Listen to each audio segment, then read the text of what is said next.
அனைவருக்கும் ஆண்மனே அன்பு வணக்கங்கள். அன்பு சொந்தங்களே, இன்றைய தலைப்பிற்கு செல்வதற்கு முன் மனம் ஆன்மா என்பதை பற்றி ஒரு சிறு விளக்கத்தை பார்த்துவிட்டு தலைப்பிற்கு செல்வோம். மனமானது உறக்கத்தின் போது இளைப்பாறும் புத்துணர்ச்சி பெறும்.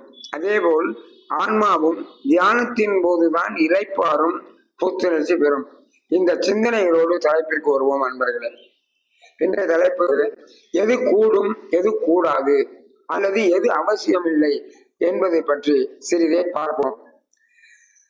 நம் மூதாதையர்கள் தம் தம் குடும்பங்களில் உள்ள இறந்தவர்களை சிறிய தெய்வங்களாக, அதாவது சிறு தெய்வ வழிபாடாக அமைத்து வழிபட்டு வந்தார்கள். மேற்படி தெய்வங்களுக்கு உயிர் பழி கொடுத்து அவற்றின் மாமிசத்தையும் உண்டு மகிழ்ந்தார்கள்.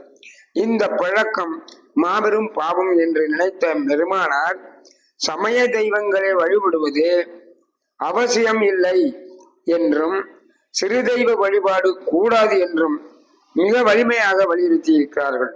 எனவே உயிர்ப்பொலி கொடுக்கும் சிறிய தெய்வ வழிபாடு கூடவே கூடாது என்று வலிமையுடன் கண்டிக்கிறார். இரண்டாவதாக, சமய தெய்வங்களை வழிபடுவது அவசியம் இல்லை என்று பேசுகிறார். அதற்கான விளக்கத்தினையும் பார்ப்போம். அவையே அவசியம் இல்லை என்றால் தேவையில்லை என்று பொருளில் வருகிறது. ஒருவேளை தேவைப்பட்டால் வழிபடலாம், அதனால் தவறில்லை என்றும் நாம் அதை புரிந்து கொள்ள முடியும். சமய தெய்வங்களுக்கு உயிர்ப்பலி கிடையாது, அதனால் தீமைகள் ஏதும் இல்லை. பெருமான் புனித இடங்களில் தங்கி அன்ன விரயம் செய்தல், தொண்டு செய்தல் போன்ற செயல்களால் பாவங்களை போக்கலாம் என்றும் பேசுகிறார்கள்.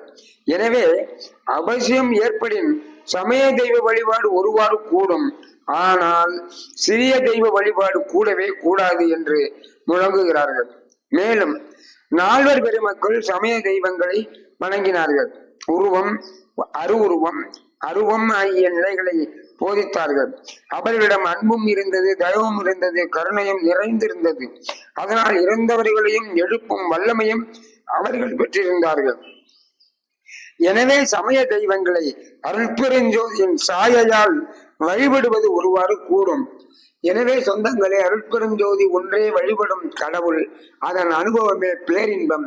எனவே எது கூடும் எது கூடாது, எது அவசியம் இல்லை என்பது உங்களுக்கு இப்பொழுது நன்றாக புரிந்திருக்கும் என்று கருதுகிறேன். தெளிவாக புரிந்து கொண்டு பயணித்தால் வெற்றி நிச்சயம். வாருங்கள், சேர்ந்து பயணிப்போம்.